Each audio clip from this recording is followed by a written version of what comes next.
South cinema industry అంతా ఇప్పుడు whistle కొడతా ఉంది కదా. చూశారు కదా, శ్రీమాన్ నుంచి జీవా వరకు చాలా మంది ఇప్పుడు విజిల్ కొట్టడమే కాదు, చూడండి ఆనంద బాష్పాలు తుడుచుకుంటా ఉన్నారు చూసారా. ఒక హీరో నేరుగా రాజకీయాల్లోకి దిగటమే కాదు, ముఖ్యమంత్రి అయిపోయిన సందర్భాన్ని ఈ జనరేషన్ ఫస్ట్ టైం చూస్తూ ఉంది కదా. మాస్ ఫాలోయింగ్, కల్ట్ ఫాలోయింగ్ లాంటి మాటలు సినిమా ఇండస్ట్రీలో వినడమే కానీ ఇలా నిజంగా రుజువయ్యే సందర్భాలు చాలా అరుదు కదా. అందుకోసమే ఇప్పుడు ఆ ఇండస్ట్రీ ఈ ఇండస్ట్రీ అని లేదు, మొత్తం అందరూ కాలీవుడ్, టాలీవుడ్, శాండిల్వుడ్ అందరూ కూడా విజిల్ కొడతా ఉన్నారు. I want to Vijay Thalapathy is become the CM.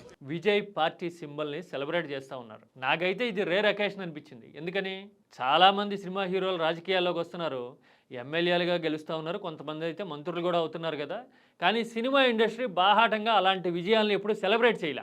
ఎందుకంటే గ్రూప్ రాజకీయాలు ఉండడమో లేదంటే అలా గెలిచిన వాళ్ళు వాళ్ళ ప్రయోజనాలు తప్ప ఇంకెవరూ పట్టించుకోరు అనే క్లారిటీ ఉండటం వల్ల అలా జరిగింది కదా ఇప్పటి వరకు. అలాంటి ట్రెండ్కి భిన్నంగా విజయ్ గెలిస్తే మేము గెలిచినట్టే అని హీరోలు, ఇండస్ట్రీలో ప్రతి ఒక్కరూ అనుకోవటం నిజంగా గొప్ప విషయమే కదా, అవునా?